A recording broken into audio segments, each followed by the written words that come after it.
ایک مرتبہ اللہ کے پیغمبر حضرت محمد صلی اللہ علیہ وسلم مسجد نبوی میں تشریف فرما تھی، اور جیسے کہ حضرت بی بی فاطمہ رضی اللہ تعالی عنہ کا گھر مسجد نبوی کے ساتھ میں ہی تھا، تو اس گھر سے ننھے حسن اور حسین کے رونے کی آواز بار بار مسجد نبوی کے اندر تک آ رہی تھی۔ آپ نے جیسے ہی حسن اور حسین کے رونے کی آواز سنی تو آپ کی آنکھیں نم ہو گئی، آپ بے چین ہو گئی اور حضرت فاطمہ کے گھر کی طرف چل دیے۔ حضرت بی بی فاطمہ رضی اللہ تعالی عنہ اپنے گھر میں ہے۔ آپ صلی اللہ علیہ وسلم نے دروازے پر کھڑے ہو کر فرمایا، اے بیٹی فاطمہ، میں آپ کے گھر کے اندر آنا چاہتا ہوں۔ اندر سے آواز آئی، بابا جان اندر آنے سے پہلے آپ اپنی چادر مبارک اندر پھینک دی۔ اس کے بعد پیغمبر حضرت محمد صلی اللہ علیہ وسلم نے اپنی چادر مبارک گھر کے اندر پھینک دی، اور پھر آپ اندر تشریف لے گئے اور پوچھنے لگے کہ بیٹی کیا بات ہے؟ تو حضرت بی بی فاطمہ نے کہا، بابا جان گھر میں اتنا بڑا کپڑا نہیں ہے کہ میں اپنا پورا بدن ڈھک سکوں، اس لیے میں نے آپ کی چادر سے اپنے بدن کو ڈھکا ہے۔ اس کے بعد پیغمبر حضرت محمد صلی اللہ علیہ وسلم نے اپنی پیاری بیٹی حضرت فاطمہ کے چہرے کی طرف دیکھا تو آپ بے چین ہو گئی، کیونکہ حضرت بی بی فاطمہ بیماری کی حالت میں لگ رہی تھی۔ ان کا چہرہ زرد اور ان کی آنکھوں کے نیچے گڈھے صاف ظاہر ہو رہے تھے۔ اس کے بعد حضرت بی بی فاطمہ رضی اللہ تعالی عنہا نے فرمایا، اے میرے بابا جان، آج آپ اپنی بیٹی کو معاف کر دینا، کیونکہ آج آپ کی بیٹی آپ کے استقبال کے لیے دروازے تک نہیں آ سکی۔ کئی دنوں سے لگاتار بھوکا رہنے کی وجہ سے آپ کی بیٹی کا جسم اتنا کمزور ہو چکا ہے کہ ابھی وہ اٹھنے کے قابل بھی نہیں ہے۔ تو یہ سن کر پیغمبر حضرت محمد صلی اللہ علیہ وسلم کی آنکھوں میں آنسو آ گئی۔ اس کے بعد حضرت بی بی فاطمہ نے فرمایا، بابا جان حکم فرمائی۔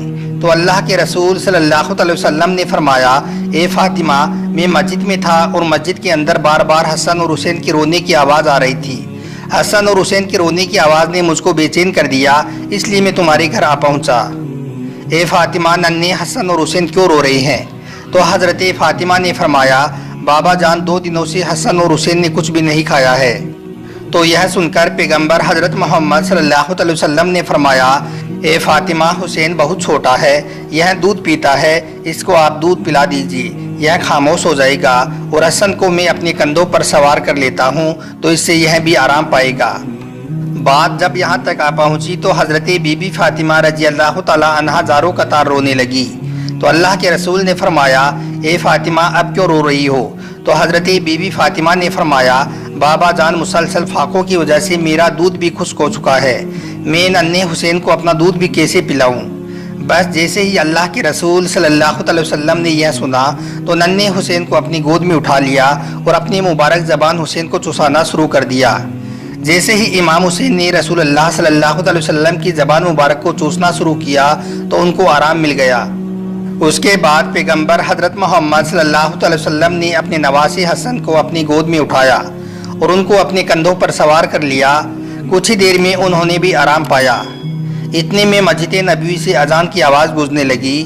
فاطمہ نے اپنا مصلی بچھایا اور نماز کے لیے کھڑی ہو گئی۔ اتنے میں آپ صلی اللہ علیہ وسلم نے دیکھا کہ فاطمہ نماز پڑھتے پڑھتے گر گئی ہے۔ آپ دوڑتی ہوئی بیٹی کے پاس پہنچی اور پوچھنے لگی، بیٹی کیا ہوا؟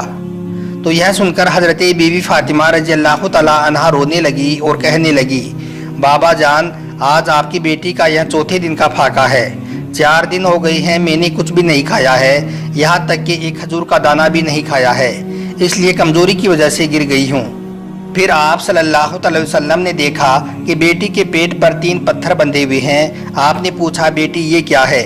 تو حضرت بی بی فاطمہ رضی اللہ تعالی عنہا نے فرمایا، بابا جان، آج آپ کی بیٹی کا 4تھے دن کا فاقہ ہے، اور ہر دن کے اعتبار سے میں نے اپنے پیٹ پر 1 پتھر باندھا ہے۔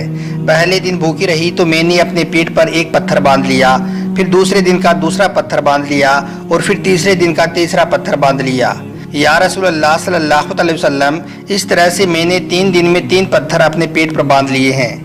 تو یہ سن کر اللہ کے پیغمبر حضرت محمد مصطفیٰ صلی اللہ علیہ وسلم نے فرمایا، اے بیٹی، اپنا مصلی اٹھا۔ حضرت فاطمہ نے اپنا مصلی اٹھایا تو دیکھا کہ نیچے سونے کا ڈھیر لگا ہوا ہے۔